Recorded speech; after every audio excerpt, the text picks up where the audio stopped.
Yang ketiga adalah zikir. Saya tidak mau mendikte jamaah sudah hatam atau belum, sudah juz, enggak. Kita hitung sajalah sendiri-sendiri. Yang sudah alhamdulillah, tadi kami diajak Ustaz Al-Nab berhatam kaji, sekali duduk hatam. Caranya dibagi-bagi Ustaz Al-Nab, satu juz bagi dua, juz, sejam hatam.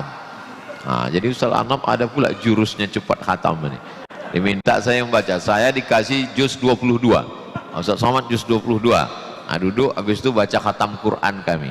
Baca majelis khatam Quran. Jadi Bapak pun bisa juga gitu. Duduk 10 orang, 30 orang, bagi habis itu atau satu. Nah, ini semua adalah tips. Apa namanya kalau baca keroyokan ramai-ramai ini, apa namanya? Namanya qiraatul idarah.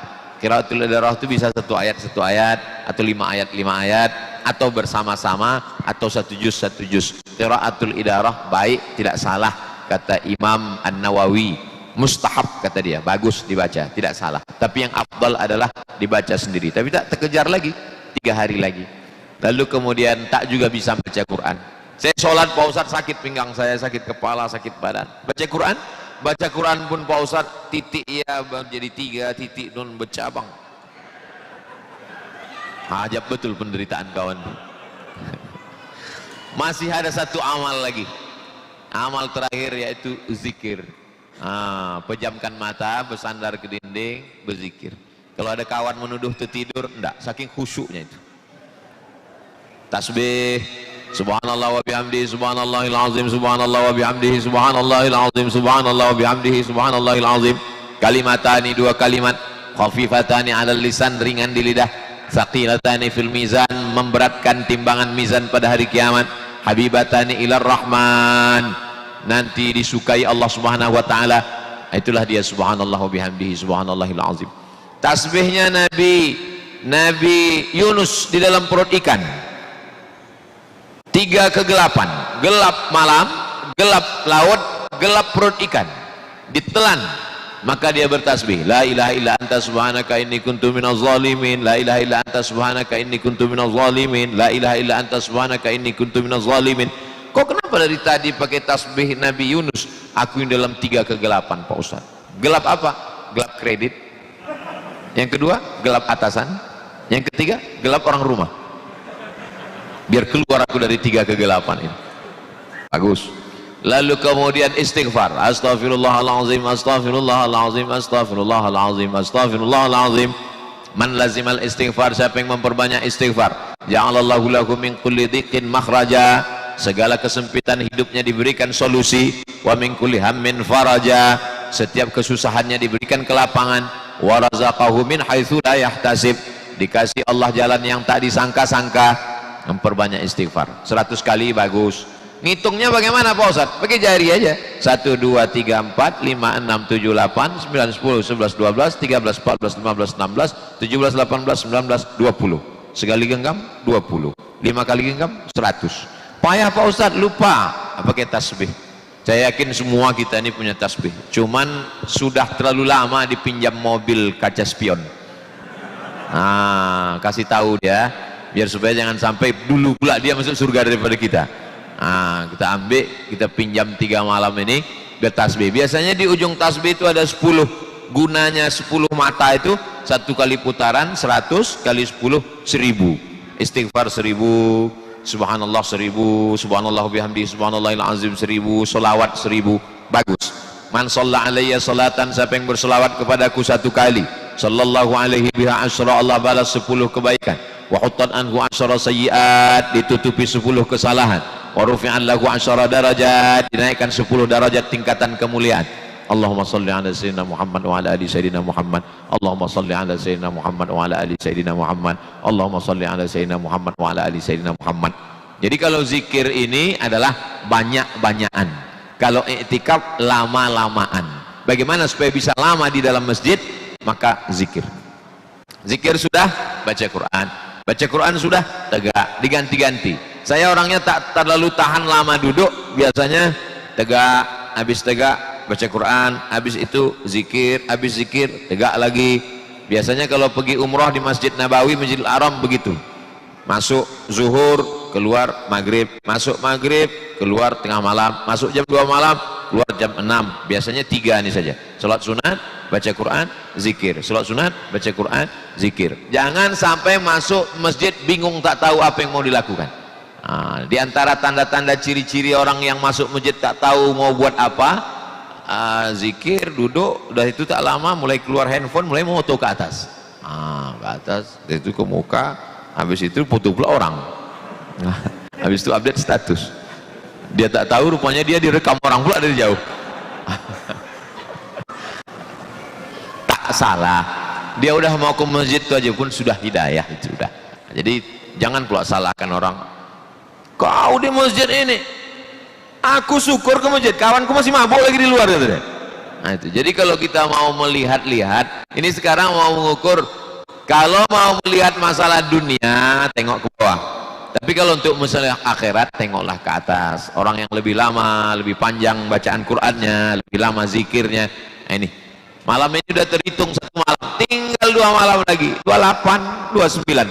Kalau 28, 29 tak juga, na'udzubillah. Siapa yang tak mendapatkan kebaikan Ramadan faqad hurim, di luar Ramadan pun dia tak akan mungkin dapat, begitu kata Nabi. Sedangkan di Ramadan dia tak ke masjid, apalagi di luar Ramadan. Di dalam Ramadan aja pun dia tak tahan lama-lama di masjid, apalagi di luar Ramadan. Lalu bagaimana dengan kami Pak Ustadz, mengandung anak, maaf cakap halangan, baru melahirkan, tak bisa ke masjid? Jangan bersedih hati ibu-ibu, kakak-kakak, adik-adik, kalian bisa berzikir di rumah sakit yang sedang terbaring. Jangan berkecil hati. Berapa banyak bapak-bapak yang di ruang ICU sekarang melelehkan air mata. Aku tak bisa ke masjid, kata dia. Ditontonnya YouTube Ustaz Abdul Somad, menangis dia. Apa kata istrinya, memberikan ketenangan, kesabaran. Tenang bang, sabar, insya Allah tak sampai hari Jumat gul ini bang. Bapak ibu yang dimuliakan Allah subhanahu wa ta'ala, kalau ibu bapak baik dulu sama ibu itu, insya Allah dirawatnya, dijaganya, ditenangkannya. Abang jangan berkecil hati, walaupun di ruang ICU Lailatul Qadar takkan luput. Kenapa? Karena ada satu amalan, kata Nabi, ayul amal khairun, di antara semua amal-amal ini apa yang paling baik ya Rasulullah? Antufariqad dunya, kau mati meninggalkan dunia, walisanuka ratbun, lidahmu dalam keadaan basah, bizikrillah, berzikir mengingat Allah. Mimbar Nabi, di samping mimbar Nabi mihrab, tempat Nabi jadi imam. Dari mimbar tuh ke dinding kamar Nabi 22 meter. Jadi kalau melangkah kita dari mimbar Nabi itu ke dinding kamar Nabi 22 meter. Dinding kamar Nabi itu dengan dinding Masjid Nabawi satu dinding. Lalu kemudian ada pintu di situ tempat Nabi keluar. Pintu itu sekarang dijadikan rak masjid. Masjid Nabawi, tempat Quran, tutup. Disitulah Nabi keluar, Bilal datang untuk bertanya, ya Rasulullah udah boleh qomat ya Rasulullah. Jadi yang menyuruh qomat itu Bilal. Jadi kalau kata Nabi, Nabi sholat sunatnya di dalam kamar. Kalau kata Nabi, atimis shalah, baru Bilal qamat. Allahu Akbar, Allahu Akbar, asyhadu an la ilaha illallah. Di Masjid Agung Usuluddin yang menyuruh qamat tidak imam, tidak Nabi, tapi yang nyuruhnya jam. Nah, udah dibuat jam. Tadi saya tengok sekian menit. Jam itu untuk menyelesaikan konflik. Karena di beberapa masjid di Pekanbaru terjadi masalah. Yang berkuasa ketua masjid. Ternyata di atas ketua masjid ada lagi bininya di belakang. Kalau udah bininya kata komat, komat. Jadi untuk menyelesaikan masalah itu, itulah dipasang jam. Siapapun tak bisa berkuasa, jam. Sampai akhirnya berpindah kekuasaan waktu mati lampu. Berkuasa lebih ibu itu. Nah, lalu kemudian Nabi Shallallahu Alaihi Wasallam selama i'tikaf dia tak masuk ke kamar. Makanya Nabi mengatakan nawilinil khumrah. Nabi bersandar di dinding, lalu kemudian Nabi minta kain sama Aisyah Ummul Mukminin, istri beliau. Istri Nabi itu ibu kita, ibu Aisyah. Apa kata Nabi? Nawilinil khumrah. Wahai Aisyah, tolong ulurkan kain. Kenapa Nabi tak masuk ke kamar mengambil kain? Karena dia tak mau i'tikafnya batal. Dia mau 10 hari 10 malam. Nabi itu i'tikafnya 10 hari 10 malam tak keluar. Tapi kalau untuk darurat, buang air besar, buang air kecil, berwudu, batal, boleh. Nabi tak mau membatalkan i'tikafnya, hanya ingin mengambil kain ke kamar. Lalu kata Ummul Mukminin Aisyah juga tak mau masuk ke dalam masjid karena maaf cakap waktu itu beliau sedang halangan, tak boleh perempuan halangan masuk masjid. Kata Nabi, tanganmu tak apa-apa masuk. Itulah dalil bahwa perempuan yang berhalangan, andai ada ibu datang dia mengirimkan minuman kotak, teh botol, itu boleh. Mengasih pakaian, makan sahur, masuk dia ke emperan, lalu masuk tangannya masuk ke dalam, boleh. Jadi kalau ada dulu beberapa tahun yang lalu viral lagu tentang Aisyah menyisir rambutnya. Saya kan dalam masjid nih, segan saya kok di luar kita nyanyikan lagu nih. Nabi menyisir rambutnya. Itu ceritanya waktu Nabi sedang i'tikaf. Jadi Nabi di pinggir pintu diulurkannya kepalanya, Sayyidatuna Aisyah menyisirkan rambutnya. Kenapa Aisyah tak masuk ke dalam?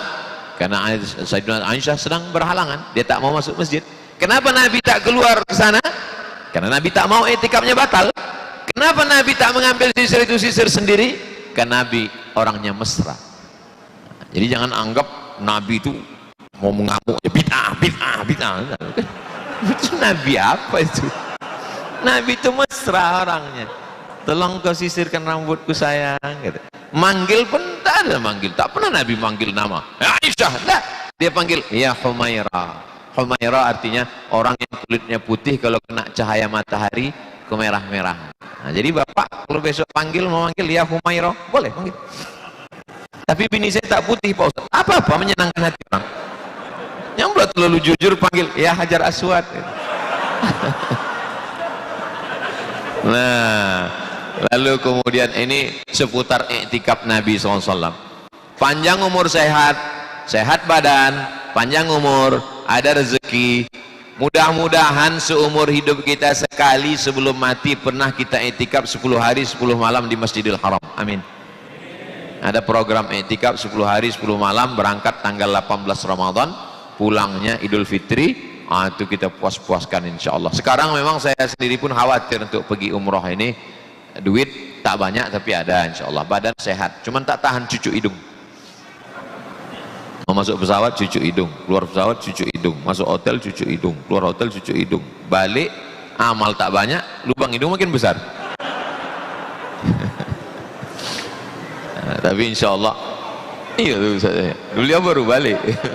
Baru balik umroh. Nah, ini amal yang pertama, i'tikaf. Nah, besok tanggal 27 hari ini Jumat terakhir nih. Ini malam Jumat terakhir, besok Jumat terakhir, Sabtu terakhir, Ahad terakhir.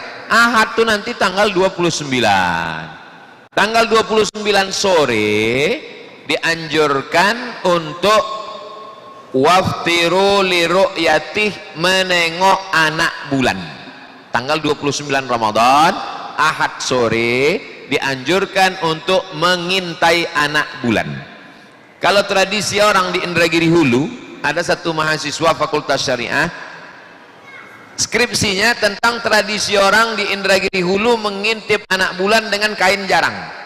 Jadi diambil kain jarang, bisa rupanya sore-sore itu ditengokkan nampak anak bulan.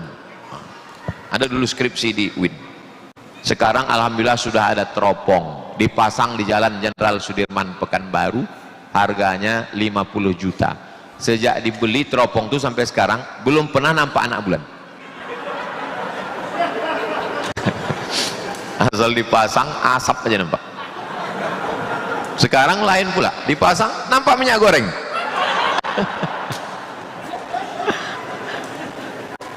Ada pula yang update status, saya tengok kemarin pas mau Ramadan, tengok komen di bawah, gaji 13 sudah nampak. Ada aja jamaah. Bulan itu kalau dia bulat namanya badar. Tala'al badaru alaina, badar namanya. Tapi kalau bulan itu sabit, itu namanya hilal. Jadi yang mau ditengok hari Ahad sore itu nanti adalah hilal. Maka kalau ada ibu yang suaminya namanya hilal, jangan kasih keluar, karena dia sedang dicari-cari orang hari Ahad. Takutnya di foto orang hilal sudah nampak gitu. Jadi hari raya besok gitu. Karena kata Nabi SAW, waftiru li ru'yatih, berhari rayalah kamu kalau nampak anak bulan. Menurut ilmu astronomi, bahasa Arabnya ilmu falak. Tanggal hari Ahad itu nanti, tanggal 1 April, hari Ahad, itu sudah ada yang bilang 4 derajat, ada yang bilang 5 derajat. Sedangkan menurut kesepakatan umat Islam di Asia Tenggara, Indonesia, Malaysia, Brunei, Thailand Selatan, Patani, Moro, Filipina, sepakat umat Islam se-Asia Tenggara, kalau 2 derajat itu anak bulan sudah nampak. Sedangkan nanti hari Ahad itu antara 4 dan 5 derajat, maka dapat dipastikan anak bulan pasti muncul pada tanggal 1 April. Makanya 1 Mei. Saya ingat cuma untuk ngetes jamaah ini masih sadar atau tidak. Kalau dia komplain itu pasti masih hidup. Tapi kalau pas saya bilang 1 April dia diam aja, itu berarti pikiran dia sudah pada kolak yang ada di rumah. Jadi kalau 1 Mei itu nanti hari Ahad dapat dipastikan, makanya sudah ada beberapa berita portal tahun ini akan terjadi kesamaan antara Muhammadiyah dengan Nahdlatul Ulama dan Majelis Ulama Indonesia. Kenapa bisa sama? Karena Muhammadiyah tak mungkin puasa sampai 31 hari, karena hari Ahad itu nanti udah 30, karena startnya kemarin lebih cepat. Dan lalu kemudian ditengok menurut ilmu astronomi, ilmu falak, itu memang hari Ahad itu 4 sampai 5 derajat dapat dipastikan. Itulah makanya tadi baru saja saya buka, nampak insya Allah kita akan sama. Dibuatnya gambarnya 2 ketupat bergandeng tangan. Iya pula. Dek, nampaknya tahun ini sama seperti samanya aku dan kamu, gitu.